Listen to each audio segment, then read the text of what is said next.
Book Memories, a guest blog post series run on dandantheartman.com.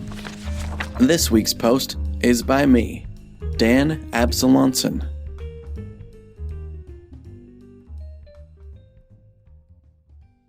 Book Memories number 7, a paperback portal to another world. Hey everybody, this is Dan, and this week's post is going to be a little different. I know I still have some guest posts that are going to be rolling in from people that have just been super busy and haven't been able to get them into me. So I wanted to stop by and share another couple memories with you guys about reading books. I have 2 different memories, but they're both about reading the same book. This is because it's one of those huge door stoppers. I'm talking about the very first book in Robert Jordan's The Wheel of Time series, epic fantasy, super huge, fat, thick books, and it's called The Wheel of Time. Alright, let me just set it up for you. In high school, I was big into distance running. It was kind of my life. I ran cross country, I ran track, and in the off seasons we ran together. We were always together. So I'm at a huge track meet. I think it was regionals. We were in another town, so we took a bus on a road trip somewhere, and I'm sitting in the stands at a track. There is a huge crowd there.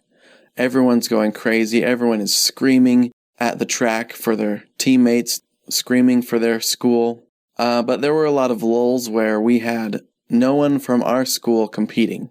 During these times, I would whip out The Wheel of Time, The Eye of the World, Book 1, by Robert Jordan.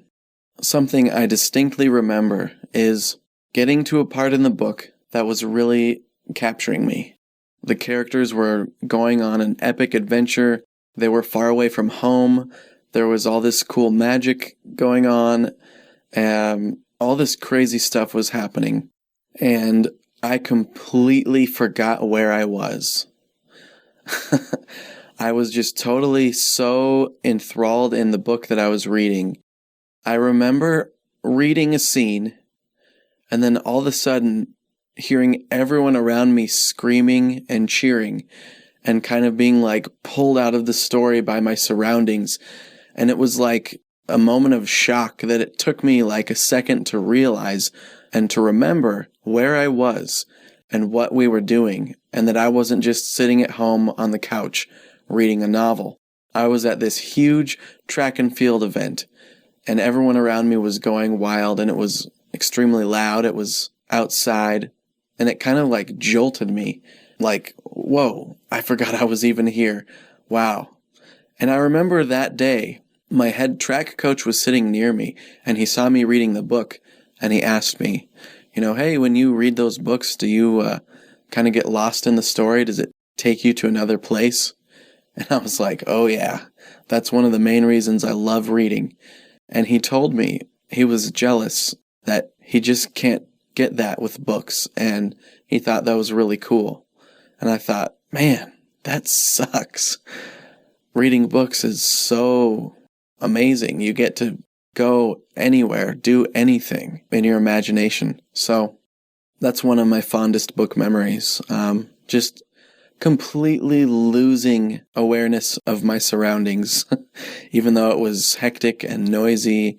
I think a little cold, and being outside, sitting on metal bleachers, and then just shocked back into my reality by a loud cheer from the crowd. The other time was later on, reading the same book, and I was getting near the end of it. This book took me a good year to read, partly because there were months where I'd stop reading it, but also because it was just a gigantic book. I remember sitting down, and every time I just would read like one chapter, it would take me a half hour or more, and I would feel this big sense of accomplishment just for finishing one chapter in this huge book. So I'm sitting in, not a lawn chair, but like a poolside chair that you recline in. You know the kind. And I'm sitting by the pool. It's extremely hot outside. I'm all lathered up with sunscreen because I'm Icelandic, German, and Norwegian, so I am one pale dude. And I'm reading The Wheel of Time, The Eye of the World by Robert Jordan. The characters are going through an extremely cold climate, and the book is describing how they're cold and what it's like. I think there was snow.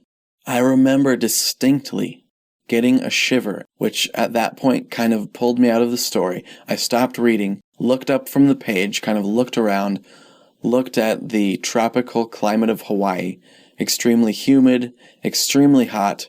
I'm pretty sure I was even, sweating because I'd been laying out in the sun for quite a while reading this book. And then all of a sudden going from physically feeling cold, I'm sure it was psychosomatic, it was all in my head, obviously. And then it's like my body realizing what was actually going on in the real world and sliding the scales from feeling cold to feeling extremely hot and sweaty. And I just thought, wow, I can't believe a book can do that to me.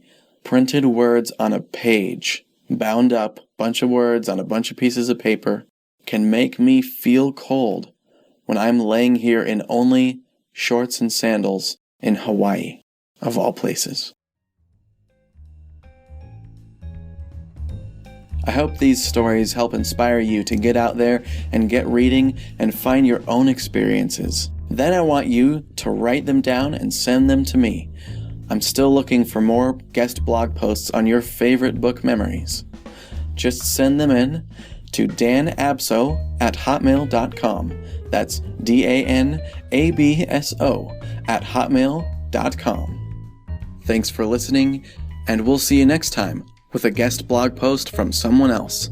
Maybe from you. This podcast is licensed under a Creative Commons Attribution, Non-Commercial, No Derivative Works license.